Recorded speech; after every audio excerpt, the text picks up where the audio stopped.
2 मई 2011 की सुबह तड़के जब पूरा पाकिस्तान सो रहा था, उसी दौरान अमेरिका ने पाकिस्तान के एडबाबाद में 40 मिनट तक यह ऑपरेशन किया। सीक्रेट ऑपरेशन, अमेरिका की नेवी सील कमांडो ने ऑपरेशन किया और उसमें जो है ओसामा बिन लादेन को मार गिराया। उसके बाद हम सब ने देखा कि बराक ओबामा ने एक प्रेस कॉन्फ्रेंस करी और उसमें उन्होंने अनाउंसमेंट किया था कि ओसामा मारा गया।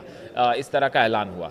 लेकिन अब बड़ा इंटरेस्टिंग है, देखिए जब नेवी सील के कमांडो उस घर में घुसे एडबाबाद के, तो उस समय बताया जाता है कि छापे के दौरान ओसामा की जितनी पत्नियां थी घर में, उसमें उसकी जो सबसे छोटी पत्नी थी वो यमन की रहने वाली बताई जाती है। उसका नाम अमल अब्दुल फत्ताह था। इसने जैसी फोर्सेस अमेरिका के अंदर घुसी तो उसने कहा कि मैं अपने पति के साथ रहना चाहती हूँ। उन सबको, परिवार वालों को नीचे जाने के लिए कहा गया था, ऐसा बताया गया है। लेकिन उसकी पत्नी ने कहा, ये जोर दिया नेवी कमांडोज के सामने कि नहीं, मैं अपने पति के साथ ही रहना चाहती हूँ।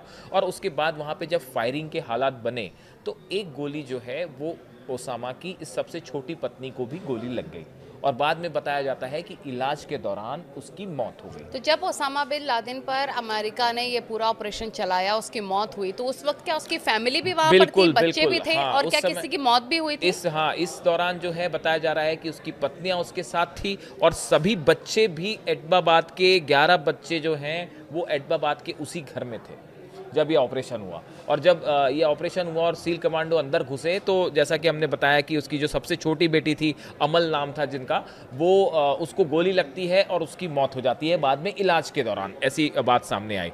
इसके बाद पता चला कि देखिए जो उसका बेटा था ये भी उसके बगल में बैठा हुआ था जब ये ऑपरेशन हुआ और ऐसा बताया गया कि उसके सामने ही जो है ओसामा को जो है गोली भी मारी गई थी। इस तरह की खबरें सामने आई। ओसामा की 2 पत्नियां, खैरिया सबर और सिहाम सबर, ये 2 और पत्नियां ओसामा की, जो इस दौरान एडबाबाद के उसी घर में थी जिसमें ऑपरेशन हुआ था। इसके बाद देखिए जो आसिफ अली जरदारी के जो सहयोगी हैं, पूर्व सहयोगी हैं, फरहतुल्लाह बाबर, इनकी जो किताब है, इस किताब में इसके बारे में लिखा गया है कि जैसे ही ये ऑपरेशन हुआ और ओसामा मारा गया, उसके बाद इनकी दोनों पत्नियों को और 11 बच्चों को पाकिस्तान की आर्मी ने फौरन अपनी हिरासत में ले लिया और सबको जेल भेज दिया गया।